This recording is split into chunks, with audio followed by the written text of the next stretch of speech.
100 years of solitude की कहानी मैकोंडो नाम के एक काल्पनिक शहर में घटती है, जो कई लैटिन अमेरिकी समुदायों की असलियत को दर्शाता है।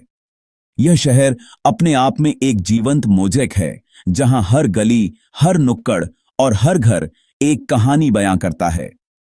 जोस आर्कादियो बुएंदिया द्वारा बसाया गया यह शहर इंसानी अनुभवों का एक छोटा सा रूप बन जाता है।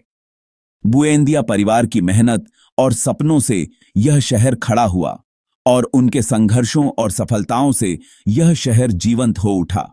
यह शहर उन्नति करता है, दर्द सहता है और अंततः गुमनामी में खो जाता है, ठीक जीवन के चक्र की तरह। समय के साथ मैकोंडो ने कई बदलाव देखे। जैसे मौसम बदलते हैं, वैसे ही इस शहर ने भी अपने उतार चढ़ाव देखे। मैकोंडो सिर्फ एक जगह नहीं, बल्कि एक किरदार बन जाता है। इसकी गलियों में, इसके घरों में और इसके बाजारों में एक अनोखी जीवंतता है, जो इसे एक जीवित प्राणी की तरह महसूस कराती है। यह सांस लेता है, यह महसूस करता है, यह याद रखता है। हर ईंट, हर दरवाजा और हर खिड़की में इतिहास की कहानियां छुपी हैं, जो समय के साथ बदलती रहती हैं। शहर का भाग्य बुएंदिया परिवार से जुड़ा होता है। इसकी खुशियां और गम मैकोंडो के अशांत इतिहास को दर्शाते हैं। बुएंदिया परिवार की पीढ़ियां इस शहर की धड़कन बन जाती हैं और उनके जीवन के उतार चढ़ाव मैकोंडो की कहानी को आकार देते हैं। इस उपन्यास का मूल बुएंदिया परिवार की कहानी है। 7 पीढ़ियां प्यार, नुकसान, किस्मत और हमेशा बने रहने वाले अकेलेपन से जूझती हैं। कुलपति जोस आर्कादियो बुएंदिया से लेकर उनके वंशज ऑरेलियानो तक, हर किरदार मानवता के एक पहलू को दर्शाता है। परिवार, जुनून, विश्वासघात और अंततः अकेलेपन के दोहराए जाने वाले चक्र से ग्रस्त है। नाम दोहराते हैं, व्यक्तित्व और नियति को दर्शाते हैं। यह दोहराव इतिहास के चक्रीय प्रकृति और भाग्य की स्थायी शक्ति को रेखांकित करता है। प्यार अपने कई रूपों में एक ऐसा अनुभव है जो हमें गहराई से छूता है और हमारे जीवन को बदल देता है। 100 ईयर्स ऑफ सॉलिट्यूड की कहानी में यह प्यार हर पन्ने पर व्याप्त है, जो हमें एक जादुई यथार्थवाद की दुनिया में ले जाता है। जुनूनी से लेकर वर्जित तक हर प्रकार का प्यार इस उपन्यास में जीवंत हो उठता है। प्यार की कहानियां राजनीतिक उथल-पुथल और सामाजिक उथल-पुथल की पृष्ठभूमि के खिलाफ सामने आती हैं, जहां हर प्रेम कहानी एक संघर्ष की कहानी भी है। उपन्यास प्यार की स्थायी शक्ति और उसकी मरहमत और विनाश दोनों करने की क्षमता की जटिलताओं की पड़ताल करता है। यह हमें दिखाता है कि कैसे प्यार हमें सबसे कठिन समय में भी जीवित रख सकता है। केले की कंपनी का आगमन न केवल आर्थिक परिवर्तन लाता है, बल्कि नए चेहरों और प्यार की एक लहर भी लाता है। यह परिवर्तन गांव के हर कोने में महसूस किया जा सकता है। फिर भी इस बदलाव के बीच भी प्यार की स्थिरता और उसकी अनिश्चितता दोनों ही बनी रहती हैं। अकेलेपन की परछाई बुएंदिया परिवार और उनके उलझे हुए प्रेम संबंधों पर पड़ती रहती है। यह अकेलापन हमें याद दिलाता है कि प्यार और अकेलापन अक्सर एक ही सिक्के के दो पहलू होते हैं। मार्केज बड़ी कुशलता से मैजिकल रियलिज्म को मैकोंडो के रोजमर्रा के जीवन में पिरोते हैं। असाधारण घटनाएं जैसे हवा में उड़ना और मृतकों के साथ बात करने की क्षमता को वास्तविकता के साथ प्रस्तुत किया गया है।